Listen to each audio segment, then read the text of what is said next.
ರಾಜ್ಯ ಸರ್ಕಾರದ ಪ್ರಣಾಳಿಕೆಗಳ ಮೇಲೆ ನಾವು ಈ ಚುನಾವಣೆಗೆ ಬಂದಿದ್ದೇವೆ.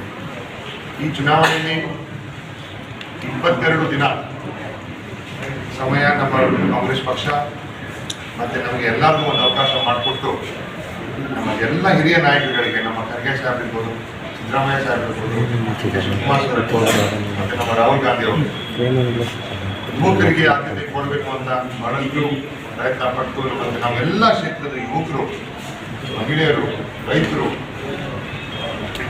ಕಾರ್ಯಕರ್ತರು ಅತಿ ಹೆಚ್ಚು ಮತಗಳನ್ನು ತಗೋಬೇಕು ಅಂತ ನಾವೆಲ್ಲ ಕಾರ್ಯಕ್ರಮಗಳು ಮಾಡಿಕೊಂಡು, ಯೋಜನೆಗಳು ಮಾಡಿಕೊಂಡು ಮನೆಗೂ ಹೋಗಿ ನಮ್ಮ ಪ್ರಣಾಳಿಕೆಗಳನ್ನ ತಲುಪುವಂತೆ ಕಾರ್ಯಕ್ರಮಗಳು ಮಾಡಿದ್ದೇವೆ.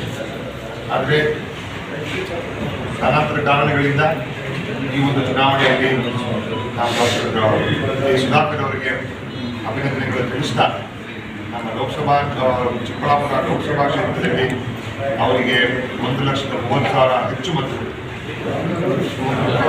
1,60,000 ಹೆಚ್ಚು ಅಂಕಗಳಿಂದ ಜಯಬೇರಿಸಿ ಚಿಕ್ಕಬಳ್ಳಾಪುರಿನ ಜನ ಅವರ ಆಸೆಗಳು, ಚಿಕ್ಕಬಳ್ಳಾಪುರ ಲೋಕಸಭಾ ಕ್ಷೇತ್ರದ ಜನ ಅವರ ಆಸೆಗಳನ್ನ ನೀವು ಈಡೇರಿಸ್ತೀರಿ.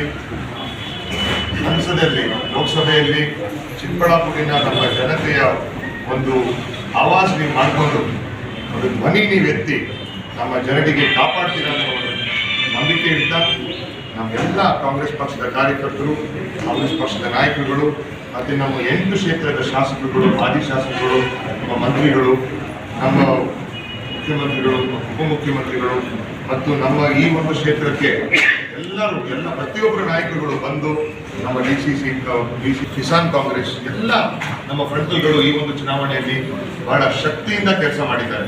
ಯಾಕೆಂದರೆ 3% ಹೆಚ್ಚು ವೋಟ್ಗಳು ಬಂದಿದೆ. ನಾನಾಂತರ ಕಾರಣಗಳಿಂದ ಆ ವೋಟ್ನ ಕನ್ವರ್ಟ್ ಮಾಡೋಕ್ಕೆ ನಮ್ಮ ಕೈಯಲ್ಲಿ ಆಗಿಲ್ಲ ಅಂತ ಎಲ್ಲೋ ಒಂದು ಕಡೆ ಅನಿಸುತ್ತೆ. ಆದರೆ ನಮ್ಮ ಕಾರ್ಯಕರ್ತರು, ನಮ್ಮ ಕಾಂಗ್ರೆಸ್ ಪಕ್ಷದ ಮತದಾರರು ನಮಗೆ ಆಶೀರ್ವಾದ ಕೊಟ್ಟಿದ್ದಾರೆ. ಬಹಳಷ್ಟು ಈ ಒಂದು 4,60,000 ಅಷ್ಟು ಮತಗಳನ್ನು ಕೊಟ್ಟು ಕಾಂಗ್ರೆಸ್ ಪಕ್ಷಕ್ಕೆ, ನನಗೆ ಆಶೀರ್ವಾದ ಮಾಡಿದ್ದೇನೆ ಅಂತ ನಿಮಗೆಲ್ಲ ಧನ್ಯವಾದಗಳು ಹೇಳ್ತಾ, ನಮ್ಮ ಮಾಧ್ಯಮದ ಮಿತ್ರರಿಗೆ ನಿಮಗೆಲ್ಲ ಬಹಳಷ್ಟು ಈ ಕಾರ್ಯಕ್ರಮಗಳನ್ನ ನೀವೆಲ್ಲ ನಮಗೆ ಸಹಕಾರ ಮಾಡಿದ್ದೀರಿ. ಇನ್ನು ಮುಂಬರುವ ದಿನಗಳಲ್ಲಿ ಚಿಕ್ಕಬಳ್ಳಾಪುರ ಎಲ್ಲ ನಮ್ಮ ಯುವಕರು, ಎಲ್ಲ ನಮ್ಮ ಮಹಿಳೆಯರು, ಎಲ್ಲ ನಮ್ಮ ರೈತರು ನಿಮ್ಮ ಪರವಾಗಿ ನಾವು ಇರ್ತೀವಿ. ಸತತವಾಗಿ ಯಾವುದೇ ರೀತಿ ಅನ್ಯಾಯಗಳು ಕೊಟ್ಟಿರೋ ಪ್ರಣಾಳಿಕೆಗಳನ್ನು ನಾವು ಖಂಡಿತ ಒಂದು ಪ್ರಯತ್ನ ಮಾಡ್ತೀವಿ. ಇಲ್ಲಿ ನಮ್ಮ ಮೂಲೆ ರಾಜಧಾನಿ ಇವೆಲ್ಲ ನಾವು ಮಾತಾಡ್ಕೊಂಡಿದ್ವು. 4 ವರ್ಷ ನಮ್ಮ ಶಾಸಕರು ಇದಾಗಿದ್ವಿ, ನಮ್ಮ ಸರ್ಕಾರ ಇದೆ, ಇಲ್ಲಿ ನಿಮ್ಮ ಪರವಾಗಿ ನಾವೆಲ್ಲ ನಿಲ್ತೀವಿ. ನಿಮ್ಮೆಲ್ಲರ ಆಶೀರ್ವಾದಕ್ಕೆ ನಾವೆಲ್ಲ ಚಿರಋಣಿ ಆಗಿರ್ತೀವಿ ಅಂತ ಹೇಳಿ